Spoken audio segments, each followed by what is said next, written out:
Salam dostlar. YouTube kanalımızın ilk videosuna hoş geldiniz. Ekranda da gördüğünüz gibi. Bugün Mobile Legends hakkında danışacağız. Ümumiyyətlə kanalımız sadece Mobile Legends'dan ibaret olacaq. Kanalımızda diğer kanallardan farklı olarak biz yani gameplay, solo, rank falan bu şeyler olmayacaq. Kanalımızın böyük bir hissədə %99'u sadece ve sadece oyun öyrənəcək. Oyun haqqında məlumat verəcəm dostlar mən.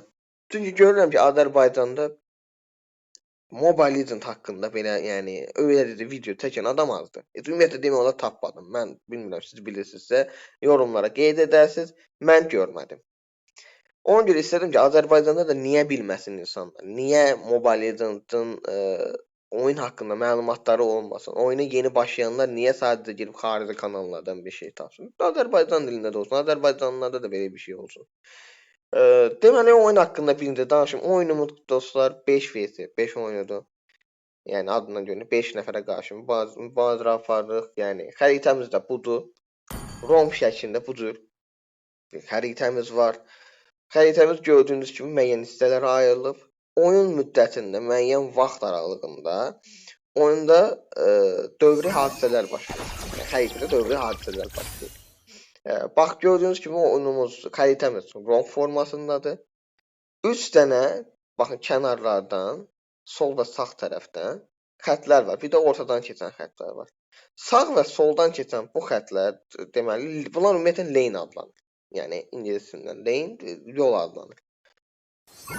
Hər bir lane'in özünün xüsusi adı olur. Sağ və sol hissələr küncdəki lane'lər indi yer dəyişə bilirlər. XP və Gold lane'dir.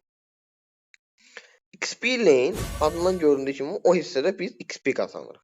Daha tez XP qazanırıq. O hissədə əsasən bizim fighterlərimiz oynayırlar. Savaşçı personajlarımız var, onlar oynayırlar. Gold lane'də isə daha çox nişancı karakterlər oynayırlar. Nişancılarımız orada olurlar. Gold lane adından göründüyü kimi, yəni orada biz daha tez bir şəkildə gold yığa bilirik. Daha çox gold qazanırıq. Bir lane isə ortadan keçən xəttdir. Bu yəni burada əsasən bizim magic personajlarımız oynayır. Büyücülər yəni oynayırlar mid lane'də. İndi başlayaq birinci oyunun necə uduruq onu demək istəyirəm. Yəni bu oyunu necə udmaq olur? Oyunu başladıq vaxt deyək ki, oyunu oynadıq, oyunu necə uduruq? Dostlar, oyunu baxın bu xəritə üzərində gördüyünüz bu gördüyünüz işarələrdir. Bunlara biz deyirik kule. İndi elə bilərsiniz başqa cürdə, yəni türkçədə kule. Kuleləri dağıtmaqla oyunu uda bilərik.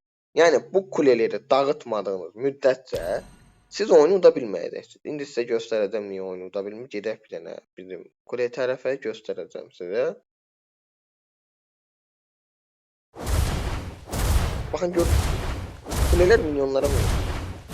Kulelerin hər birinin ətrafında belə sərhədlər var. Bu sərhədlərin içərisinə siz girsəniz, kule sizə vurmağa başlayır. Heç bir şəkildə kulenin altına girə bilmirsiniz. Canınızı da çox aparır. Tekləndiksən, yəni altında nə qədər çox uzun qalsanız, o qədər müddət sizə çox vurur bu kulelər. Yaxşı, indi deyəcəksiniz bu oyunu udmaq üçün kule dağıtmalıyıqsa, bu kuleni necə dağıdacaq? Bax, onun üçün bax bu balaca minyonlar bizim işimizə gəlir. Baxın indi minyonları öldürdim.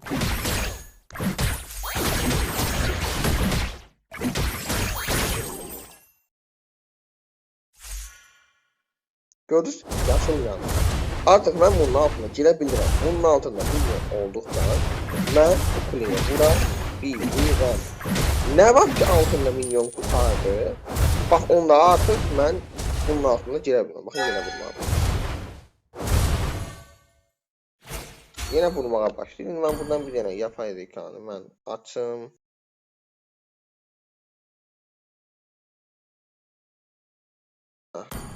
Bizim bir dənə botumuz gəlsin. Bir şey də göstərəcəm. Əgər ki mən deyək ki milyonları təmizlədim. Ne aldım?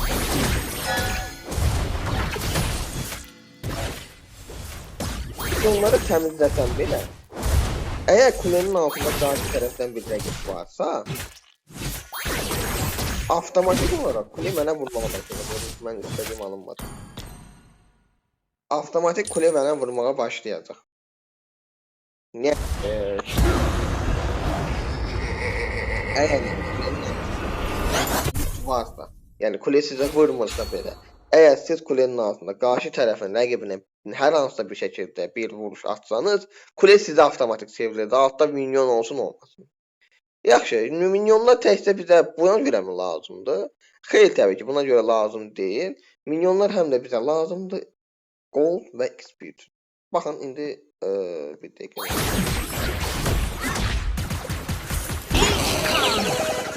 Baxın, bu minyon öldü. Gördünüz, Pius 73. Mənə 73 gold verdi.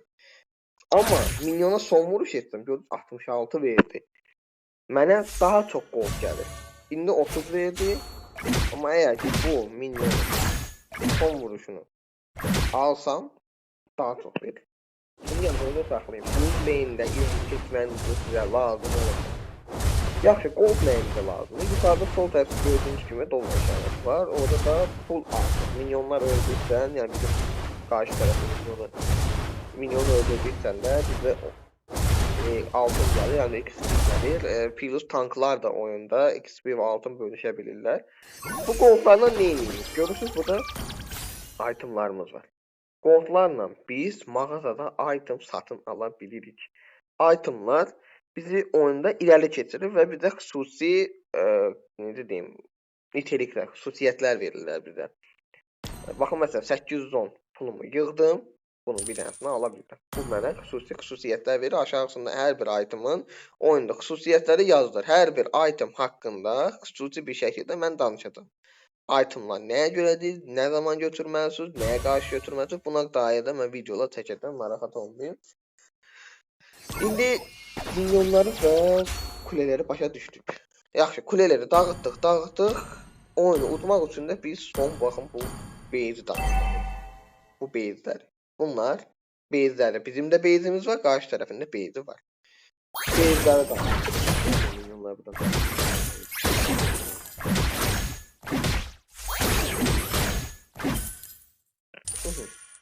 Kestiç deyəcəksə, xəritədə baxın, gördüyünüz kimi müəyyən fərqli rəngli işarələr var. Bunların da hər biri, buna biz deyirik orman canavarları. Meşədir bunlar. Meşədə olan canavarlardırlar. Gördüyünüz kimi xəritə ortadan iki yerə ayrılır. Aşağı və yuxarı. Bunun bizim tərəfdə qalan hissəsi, bizim meşəmiz yuxarı tərəfdə qalan hissəsi isə qarşı tərəfin meşəsi. Meşədə gördüyünüz kimi baxın canavarlar var. Burada bir dənəsi var. Bunun adı oyunda gedir Blue. Blue deyirlər. Bunun adını bilməlisiniz. Ümumiyyətlə oyunda xüsusi şeylər var. Terminlər var. Bunlar bu adı Red'dir. Gördünüz. Şimdi sizə göstərəcəm. Bunun adı kaplumbağadır. Yəni turtle da deyirlər, ruslar çirpaxa. Hamısını siz deyə bilərsiniz. İndi Spağa da deyirlər. Mən kaplumbağa demək istəyirəm. Bu akdenizdir. Bu heç bir şəkildə sizə istəməyi zaten. Bunlara vursaq, bunlar sizə vurur. Amma bu akdeniz atmır. Bunlar hər birinin xüsusiyyətindən mən çox istəyirəm. Gördüyünüz ki, akdenizi öldürdüm. Arkamda bir dənə balada bir kol oldu. O da bir dənə gəlib. Bu akdenizi öldürəndən sonra yerdə qalan bu şey sizə görüş verir. Rəqib komandadan kimsə bunun içərisində girsə, siz xəritədə onu görə bilirsiniz. Rəqib komandadan kimsə görə bilirsiniz bunun içərisinə girsə. Həm də bunu öldürdükdən sonra bu Akdeniz mənə gördüyünüz kimi nehirdəykən, nehir haradır? Baxın, bu xəritənin ortasına keçən bu xətt. Kaplumbağa ilə bu tərəfdəki hissəni birləşdirən ki nehirdir. Bu Akdenizdə öldürəndə mənə %15 hərəkət sürəti verir nehirdə. Baxın, öldü, qutardı. Mənim sürətim müəyyən qədər azalır. Qarşı tərəfin də meşəsində eyni şəkildə simmetrik olaraq eyni şeylər var. Bunlar bu balaca şeylər, yəni bu altın verir. Həmin ki, bu sadəcə altın verir. Bax, geçmişə gördüyünüz kimi. Başqa burada var yenə Bir dənə də canavarımız var burada. Bunlar da XP və altın verir. Bunlar əsasən meşəyə lazımdır çox vaxt pul qazanmaq üçün. Çünki meşədə oynayanlar lane üzrə getmirlər. Minyonlar kəsib pul qazanmırlar oyunun başlarında. 8-ci dəqiqəyə qədər. Onlar ancaq meşəni kəsib pul qazana bilərlər. Bu isə gördüyünüz kimi buna deyirik biz altın yengeci. Altın yengeci həm XP həm də altın koridorunun kənarında olur. Bunları kəsmək altın göründüyü kimi bizə altın əlavə olar. Yəni bunu kəsmək bəzən XP də verə bilir. Kəsmək çox önəmlidir. Bizi irəli atır, amma indi baxır qarşı tərəfdəki vəziyyətə də əgər kəsə bilirsinizsə kəsin, kəsə bilmirsinizsə kəsməyə ehtiyac yox. İndi keçək bu canavarlardan danışaq. Baxın, bu canavarların hər birinin müəyyən qədər canı var. Bunlar yenə dediyim kimi bizə damage atırlar. Həmçinin bunları öldürdükdə bizə müəyyən xüsusiyyətlər verir. İndi biz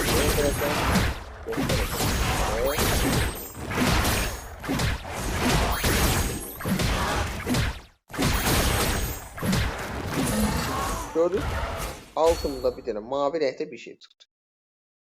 Bu mavi şey adı buff'dır. Bunları öldürdükdə buff, yəni yüksəltmə deməkdir, bizə xüsusi gücləndirmələr verir. Nə verir? Bax, oxumalısın, bu oyuna qədər bu bizə %10 BS düşürmə, BS bekleme sürəsidir. Yəni bizim bu, baxın screen-də açıram, 10 saniyədir görürsünüz. O onu azaldır, %10 azaldır. %40 mana yeniləyir. İndi məndə mana yoxdur. Canımın alt hissəsində bar var bəzi karakterlərdə. Onlara mana lazımdır. Onlar da manadır.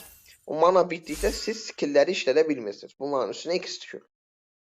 %40 mana yeniləmə verir. Mana tüketimini azaldır. Bir də enerjinin də %20 azalmasının qarşısını alır. Yəni yeniləmə, sadəcə azalmanın qarşısını alır. Bir də qarşı tərəfdə hər hansısa birini öldürsəniz, sizin canınızın 3-12% qədərini yeniləyir. Bir də ki, bu hədəfin növündən bahasıdır. Yəni minyondurmu, yoxsa meşə canavarımı, yoxsa qarşı tərəfdə bir personajdırmı, bizim düşmənimizmi, ona görə dəyişir. Öldürəndə sizin canınız yenilənir. Bu belə, bu bizim blue'umuzu. İkinci gəlir, gördüyünüz kimi 1 dəqiqə falan buff'lərimizdə qalır. İkincisi red.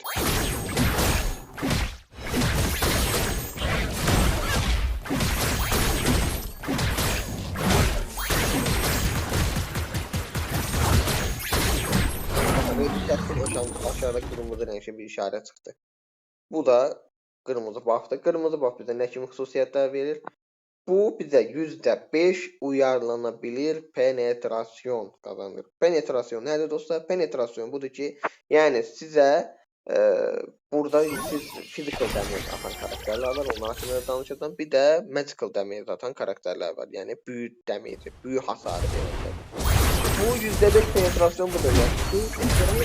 Yəni uyarlanabilir. O damage'i çevirə bilərsiniz. Həm əgər magical damage verən karakter isə magical damage olur, physical damage verən karakter isə physical damage olur. Sonra bunu alandan sonra ki, sizin verdiyiniz damage gerçək hasara çevrilir. Gerçək hasar nədir? Gerçək hasar qarşı tərəfin üzərindəki müdafiə itemlarını yox sayır. Yəni məsələn physical damage önləyəcək bir şeylər götürübsə qarşı tərəf onu yox sayır. Magical damage-ən önləyəcək bir şeylər götürübsə onu da yox sayır və yəni heç bir şəkildə qarşı tərəf bu damage-dən qurtula bilmir. Bu red də bizə 50+45 bir də kahraman səviyyəsindən artan bir dənə damage verir. Red bitdi deyə 9 saniyə çıxacaq. Oyun içərisində də red və blue hər 2 dəqiqədən bir çıxır. Hər 2 dəqiqədən bir red və blue çıxır. Əsasən meşə üçün lazımdır. Bu meşənin deməli, dediyim, oyun tərzi haqqında da video çəkəcəm. O haqda artıq yəni bu meşə buffları haqqında daha yaxşı danışacağam. Hansı karakterə hansı buff lazımdır. Məsələn, elə karakterlər var ki, bluesuz heç bir şey eləyə bilmirlər. Blue getdimi çox geri düşürlər məsələn. Həm ki, qarşı tərəfdə də eyni şeylər var. Dediyim kimi, indi oyun içərisində oğurlaya bilirsiniz. Qarşı tərəfində bu redini, bluesunu oğurlaya bilərsiniz. Amma biraz çətin olur. Geldik bizim kaplumbağamıza. Kaplumbağa oyunun her 2 dəqiqəsindən bir ortaya çıxır. 2, 4, 6 dəqiqəsində çıxır. 8-ci dəqiqədə artıq Lord ortaya çıxır. Yəni yadımda qalan belədir. Böyük ehtimal belədir. Çünki hərdən yadımdan çıxır, amma yox. 2 dəqiqədən bir elə bizim çırpaqamız çıxır. Kaplumbağa gördüyünüz kimi bir az yadınızda saxlayın. Kaplumbağa ilk hər bir koridorundan bir koridor tərəfə. Kuleniz yıkıldı. Ben kaplumbağanı öldüreceğim gördüm. Öldürmek istedim.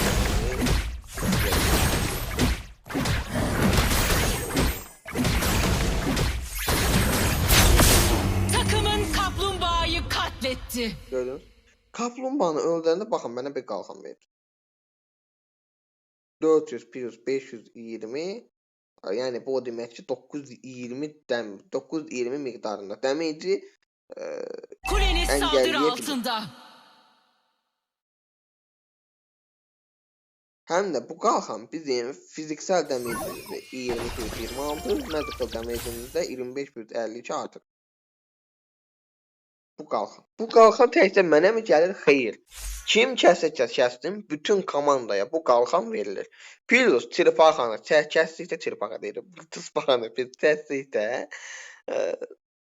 bu bütün komandaya XP verir. Həm də bütün komandaya altın verir. Yəni çırpaqanı kəsmək oyunun əvvəlində çox önəmlidir. Sizin komandanızı əməli başlı irəli atır. Qalxan qazanırsa sizin komandanızı əməli başlı.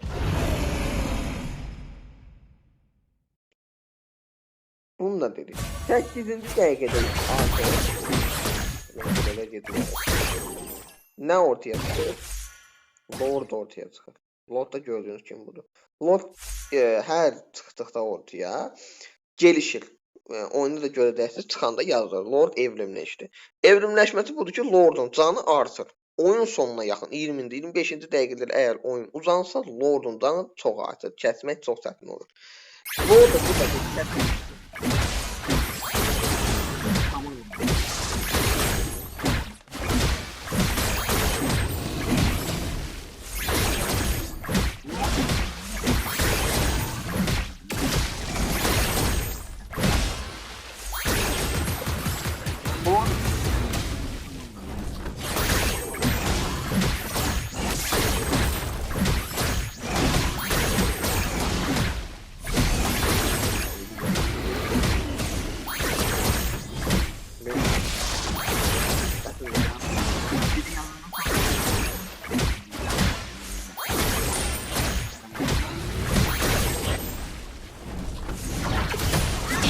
Edildi.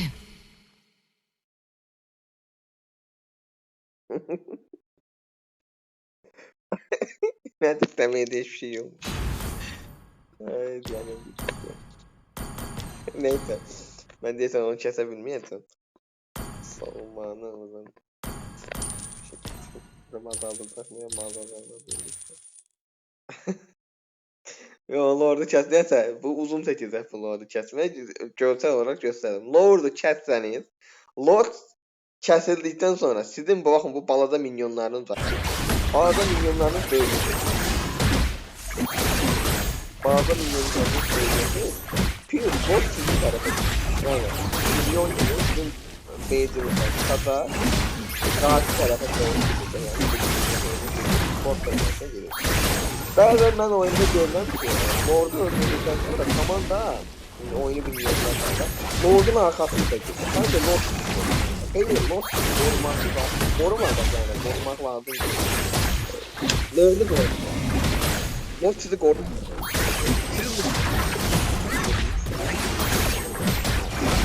O dediğim daha Takımın Lord'u katletti. Kuleniz saldırı altında. Kuleniz yıkıldı. Allah biliyor. Minyonlarımıza görün ne boyda.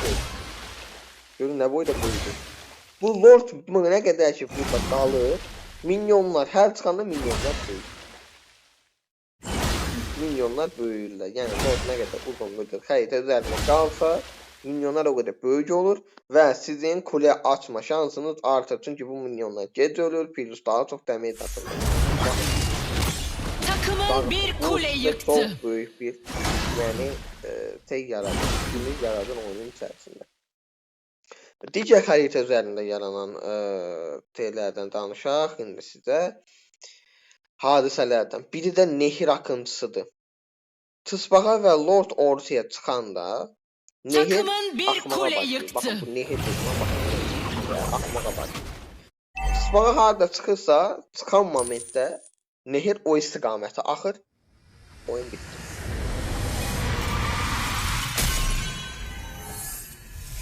Zafer. Orada onu bitirdi.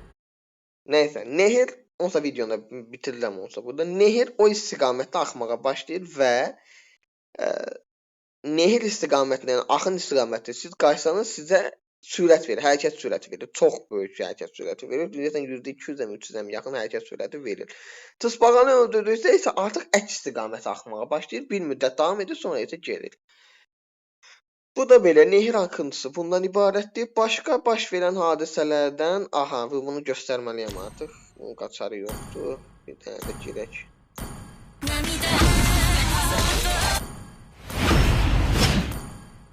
Onu göstərim, göstərməsəm olmayacaq. Mobile Legends'a hoş geldiniz.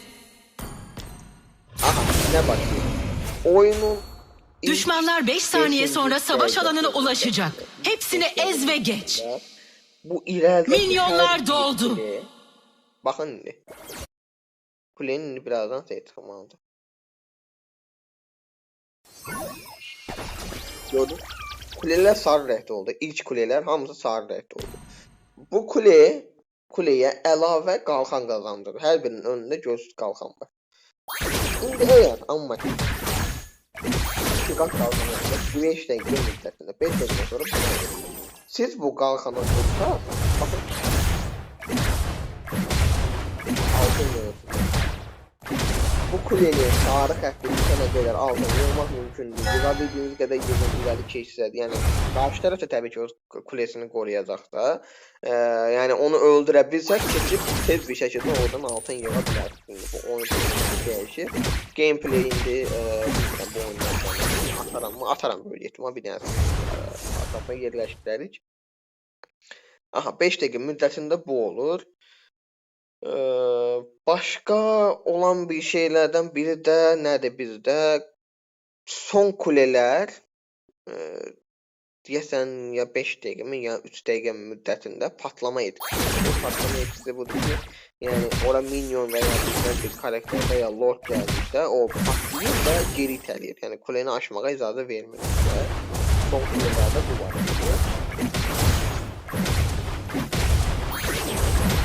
Bir de onu diyeyim. Aha kuleler gördüğünüz üstüne skill var. Bunlara bir skill deyirik. Bakın böyle bir şeyler var. Her bir karakterin özünün farklı skillleri var. Kule bu skilllerden damage almır. Hiç milyonlar alır. Yaşa canavarları alır. Karşı tarafı personajı alır. Ama kule bu skilllerden damage almır. Bunu esas eleməklərin səbəbi budur ki oyun tez. Ben ancak bakın bu pasif var. Bakın. Bunu inanıyorum. Aha olmuyor ama bak skill atıram. Hiç bir təsiri olmuyor. Hiç bir təsiri. Yani oyunda bir de görürəm ki, hətta biraz yüksəklik olur. Oyunun görürsən də ki, anladın. Efsane mən çox da kasmıram deyə bundan yuxarı heç görmürəm. Böyük etmədə eyni şeylərdir. Hətta Mystic'də oynayanları da görürəm ki, Mystic'də oynayanların da yəni oyuna düşən adamlar çox da dəhşət ağıllı adamlar olmur. Görürəm ki, skill atır deyə. Bura skill atır. Hiçbir şekilde diyebilmezsen axı. Yani, oyuna təzəyən o liqanı da oyuna təzə başlayan adam oranı yoxdur. Deməli sənin ağlın yoxdur. Amma mən ağlım var, ağlı olacaq. Bu videolardan sonra artıq mobilini izləyəcək. Başqa dövrü baş verən bir şeyimiz əslində yoxdur deyə bilirəm. Yoxdur, başqa artıq heç bir şey baş vermir. Yəni xəritə anlatımı bu qədər. Bundan sonraki bölümlərimizdə artıq biz bundan sonra danışacağım mən böyük ehtimal nələrdən itemlar və emblemlərdən danışacağım. Bir də bölümlər savaş büyülərini qoşarım. İndi keçək. Bundan sonra bir dənə gameplay ataq. Gameplayimizə də keçdik dostlar, amma vəziyyət çox da yaxşı deyil. Mən ADK götürdüm. Yəni nişanlı götürdüm. Amma qarşı tərəf çox pis pikdir, yəni. İndi hal-hazırda buff almış bir dənə Harley. Yanında nerflənsə də hələ də güclü olan bir dənə Arlot.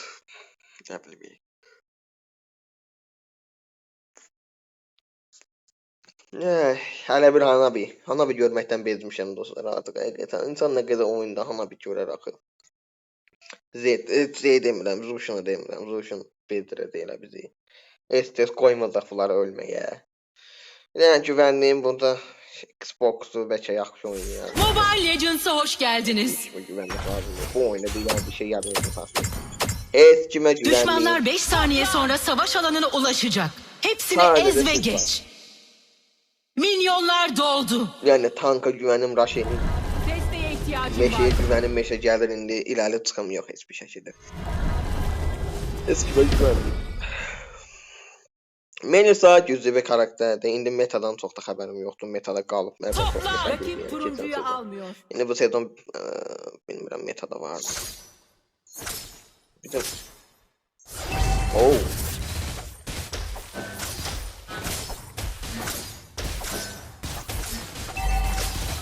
Geri çekil. Kan. Özür dilerim. Burada öldüm. İşte bunlar indi bütün gün göt-götə gedəcəklər də. Mənim işim var da bugün. İşim var da bugün. Əsəbləşməmək istəyirəm amma bu oyunda əsəbləşməsən də olur.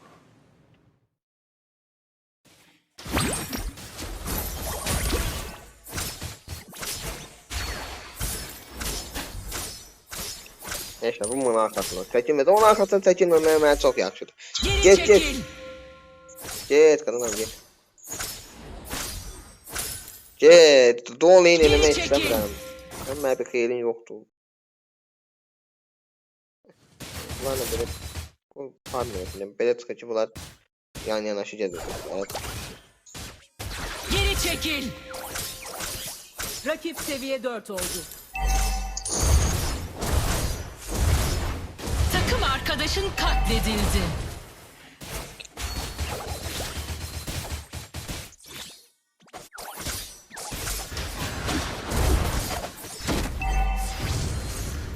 Ne kadar sessiz.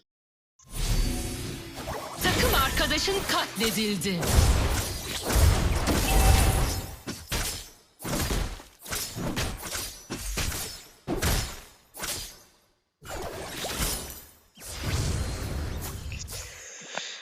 Saldır.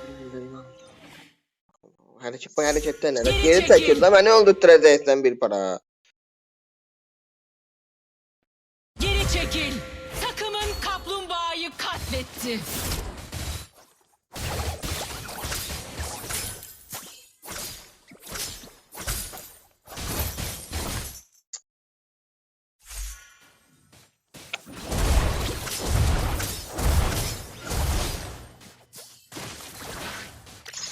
Falan koy. Jet de jet burada. Çekil. Bakay sindirim jet. Rusları değilsin ne şey yazdım burada. Takım arkadaşın katledildi. Jet burada. Geri çekil. Jet burada.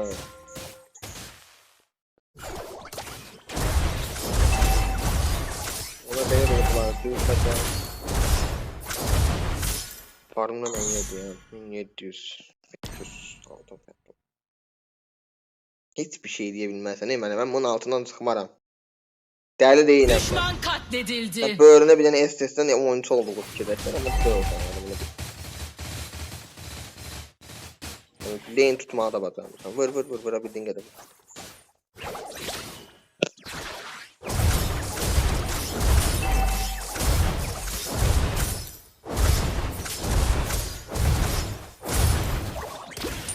Oyuncu. Onu aldım ben ya. Oyuncu da özlen sen.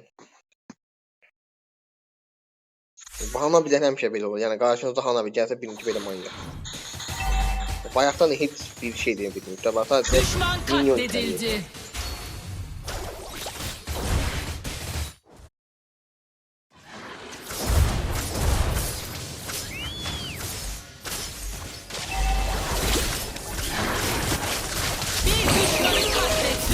katledildi. Bak hiçbir şey eləmədim. Bayaqdan da elədiyim bütün şeylərin hamısını əziyyətini hədər elədim. Bitir. Getdim. Toplan. Mənə gələ bilən ağırlayıb. Takım arkadaşın katledildi.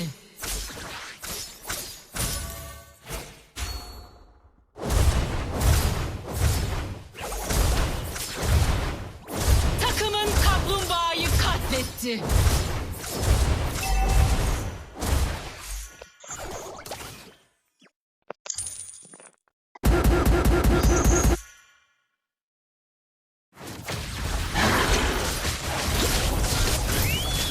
Düşman katledildi. Düşman katledildi. Bir düşmanı katlettin.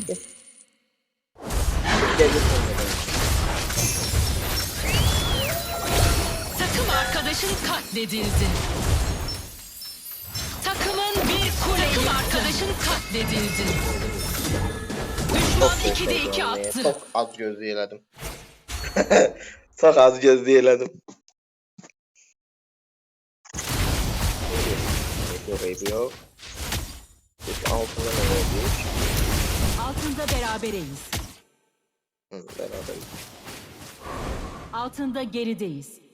Vaa düştüğün yere yeter oldu. Minyonu varsa satacağım ona. Atanmadım. Sabiler yok. Kuleniz yıkıldı.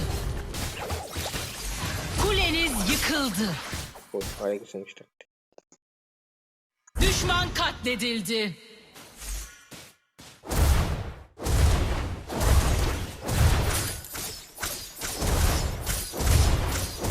Takım arkadaşın katledildi. Boş ver. Takım arkadaşın katledildi. Ne var ya?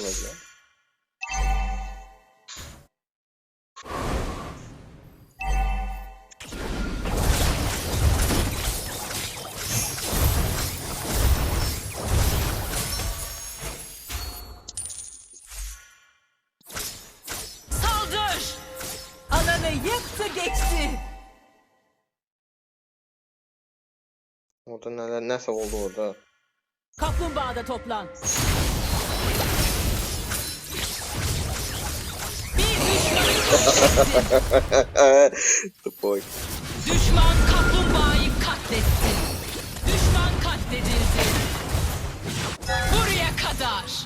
2'de 2. Düşman kana doymuyor.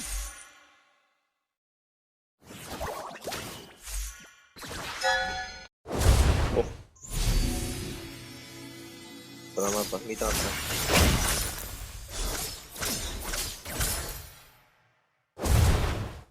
Saldır! Bir kuleyi yıktın. Geri çekil. İlhamım var.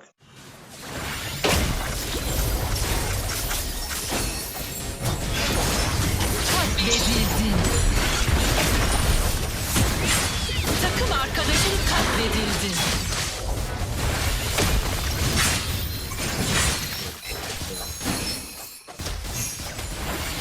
Takım arkadaşın katledildi. Xbox burada olur. Toplan!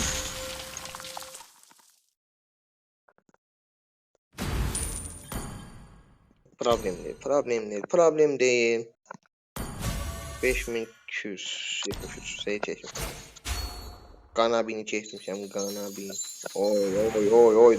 Takımın bir kule yıktı.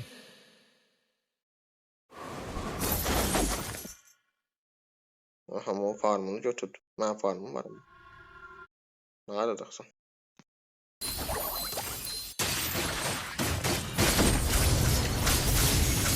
Katledildin. Franco tepene dayı. Seri katile bağlı. Kuleniz saldırı altında.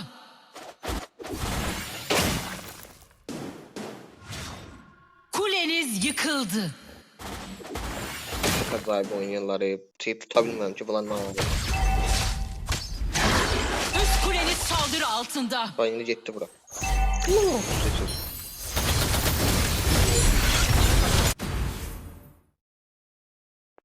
Takım arkadaşın Koymaz katledildi. etsin. Onlar ölmeye koymaz.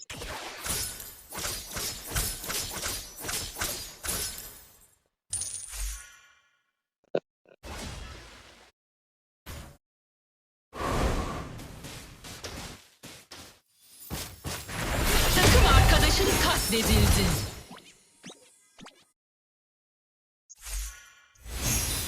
Saldır! Düşman kana doymuyor.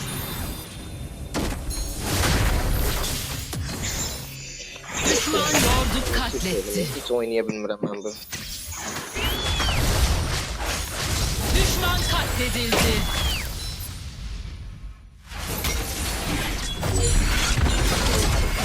Düşman seri katile bağladı. Aydan bir dakika lazım. Üst kuleniz saldırı altında. Düşman katledildi. Buraya kadar. Düşman kana doymuyor.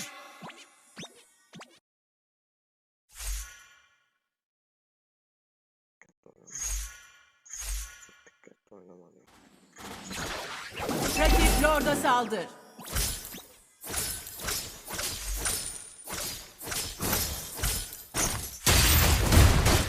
Buraya kadar. Bir deneyini bana buradan Midas ver. Şükür sağ ol. Saldırı Şeyler altında. verdim.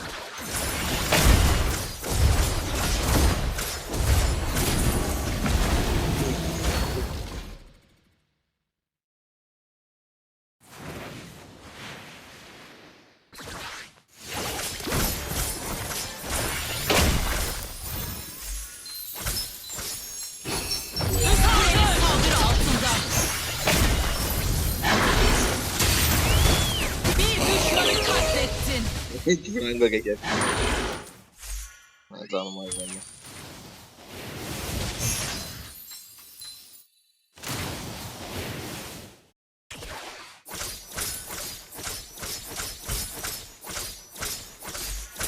Takım arkadaşın katledildi. Takım arkadaşın katledildi.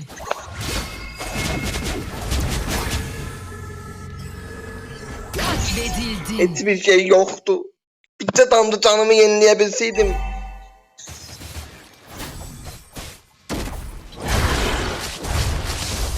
Seri katil. Ama benim o dönmem. Seri. Bu çok hesap edeceğim. Buraya çekil. Anlaşıldı. Midas bitmelidir Midas. Kuleniz saldırı altında.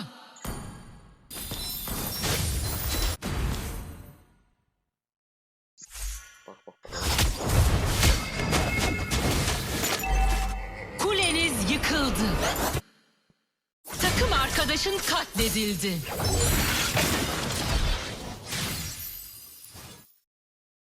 Kuleniz saldırı altında. Kuleniz yıkıldı. Düşman katledildi. Takım arkadaşın katledildi. Toplan.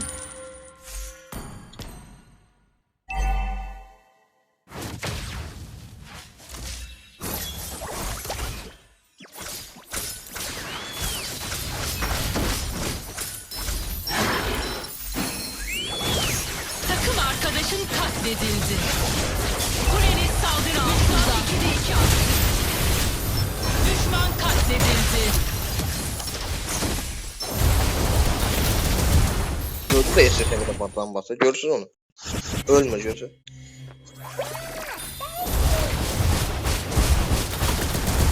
Altında gemi değil. Hadi tabii ki Koridorları temizle. Lord'da toplan. Lord'da toplan. Can vermiyorum onu.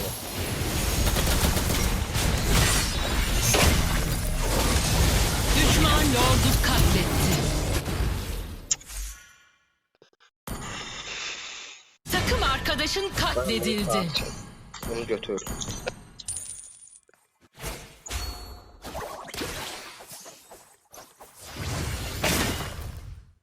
Düşman katledildi.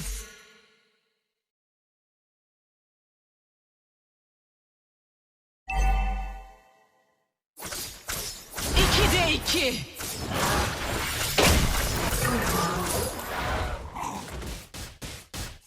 Takım arkadaşın katledildi.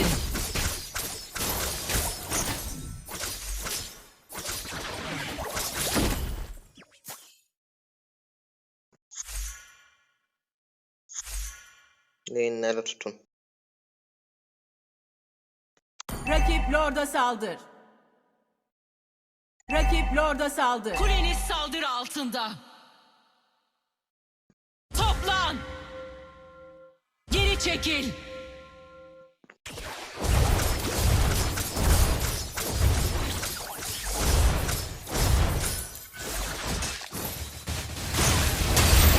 Bir düşmanı katlettin.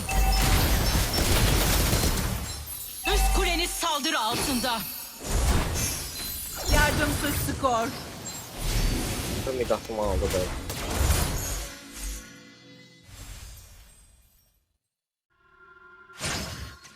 Orada. Kuleniz saldırı altında. Katledildin. Kuleniz yıkıldı. Bu Harley'e buff getiren oyun var yine.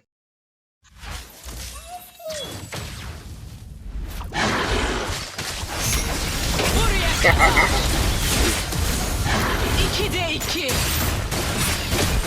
Düşman katledildi. Ben çok pis oynadım yani. Size bir görsezlik veremedim. Ben bu ayakkabını satırım. Ayakkabını da satırım. Götürürüm bunu. Toplan. Ben çok ayakkabı götürmürəm bunu ama. Bu itdə nəsə ayakkabı var idi.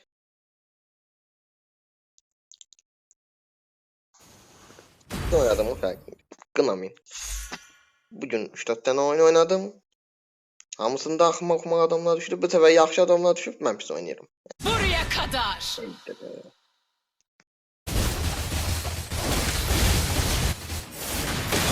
Düşman katledildi. Takım arkadaşın katledildi. Bir düşmanı katlettin. Ahireti gördüm. Ahireti gördüm. Allah'tan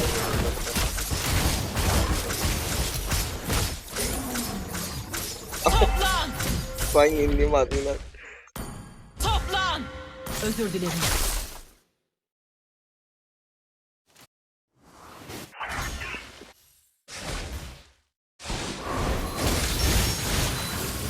Saldır. Takımın bir düşman lordu katledildi. Kuleniz saldırı altında. Takım arkadaşın katledildi. Tankım korktum ben girmeye. Ben Xbox'a test güveni burada giremez. Evet, değil tez uçunu sattım orada. Geri çekil. Oyun ne kadar çekecek? Tıkabilmirəm çok.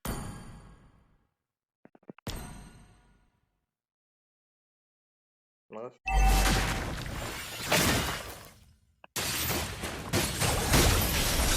Seri katil. Teşekkürler. Düşman katledildi. Koridorları temizle.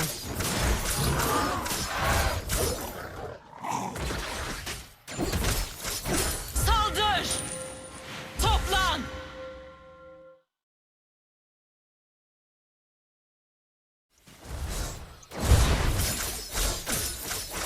Düşman katledildi. Takım arkadaşın katledildi. Takımın bir kule yıktı. Kuleniz saldırı altında. Ulti hazır değil.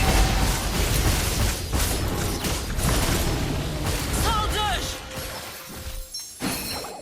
Takım arkadaşın katledildi. Saldır.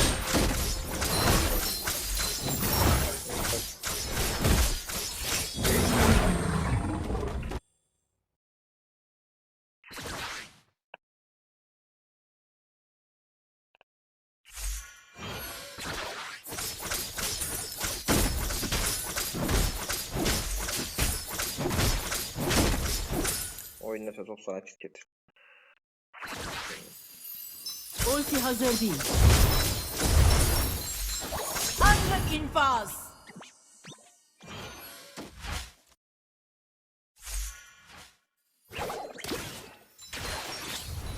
Üst kuleniz saldırı altında.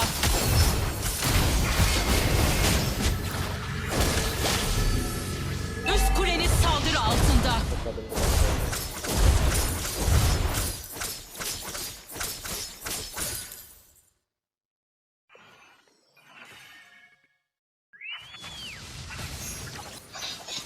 Takım arkadaşın katledildi. Kana susamış. 2'de 2. Düşman katledildi. Düşman katledildi. Rakip katledildi.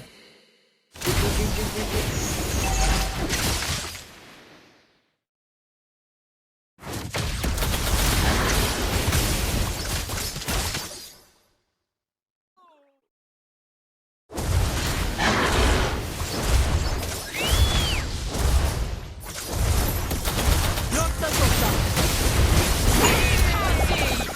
Rakip katledildi.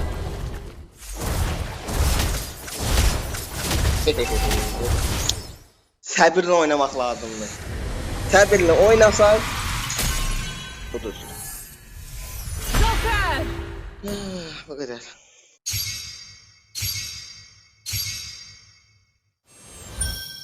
Çok öldüm. Onu taşıdım. Yok, hiç oynamamışam.